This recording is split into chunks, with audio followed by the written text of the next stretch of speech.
নমস্কার সবাইকে।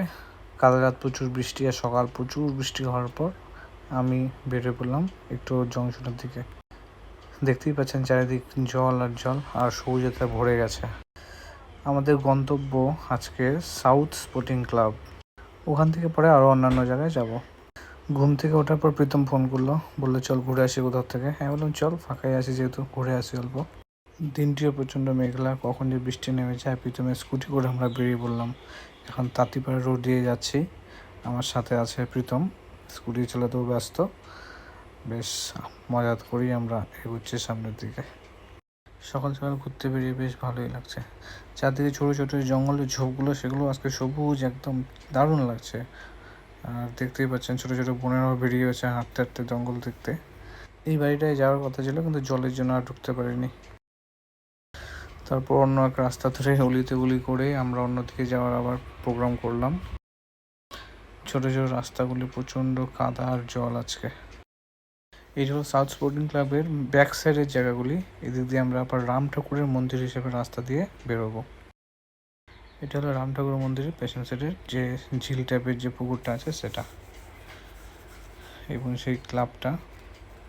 এই সামনে একটা বজরংবলী মন্দির দেখতে পাচ্ছেন, খুব সুন্দর। এবং এই সে আমাদের পুরনো রাম ঠাকুরের মন্দির জংশনের।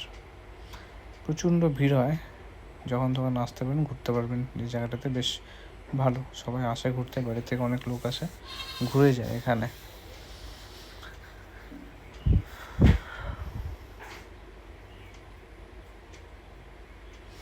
সামনে আমরা মেন রোড ধরে আবার চলছি। এই হলো জংশনের লেলিন কলোনি। বিল্ডিংগুলো অনেক পুরাতন, এবং বাঁ পাশেও বিল্ডিংগুলো আছে। এগুলো আমরা প্রায় ছোটোর থেকে দেখে আসছি বিল্ডিংগুলো। আর এখানেই আমাদের রমলদার ফাস্টফুডের দোকান, যা সন্ধ্যার সময় আমাদের একটি আড্ডার জায়গা। আর এই রাস্তাটি সোজা চলে যায় জংশন রেলবাজারের দিকে। আর পেছন দিকে আরপিএফ ব্যারাক হয়ে আপনি যেতে পারবেন মোদকপাড়া, এবং বাঁ দিকে চলে গেলে ঠিক হাই রোড। আর এটি এখন আমরা আছি রেলওয়ে হসপিটালের পাশে। এই রাস্তাতেই জংশন রেলবাজারে প্রবেশ করে। আর বাঁ পাশে যে কালী জায়গাটা দেখছেন, এখানেই আমাদের কালী পুজো হয়ে থাকে। টিকিট কালেক্টর যে কালী পুজোটা, সেটা এখানে হয়ে থাকে। এবং ডান পাশে যে জায়গাটা দেখছেন, এখানে হয়ে থাকে দুর্গাপূজা।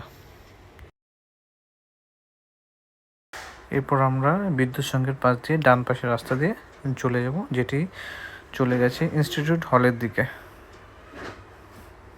এই হলো বিদ্যুৎ সংঘ। এই রাইট সাইড দিয়ে আমরা চলে যাব ইনস্টিটিউট হলের দিকে।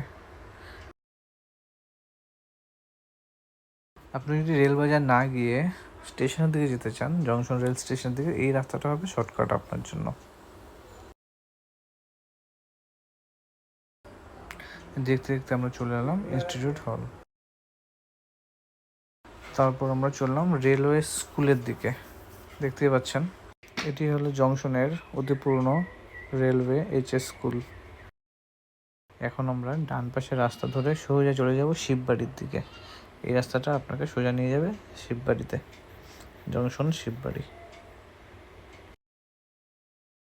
আর এই ডান পাশের রাস্তাটা দেখছেন, এটা চলে যায় ফলহারিণী কালী মন্দিরের দিকে। বলতে বলতে আমরা চলে এলাম জংশনের সেই পুরাতন শিববাড়িতে। আজকের ভিডিও এই পর্যন্তই। সকলকে ধন্যবাদ, সবাই ভালো থাকবেন।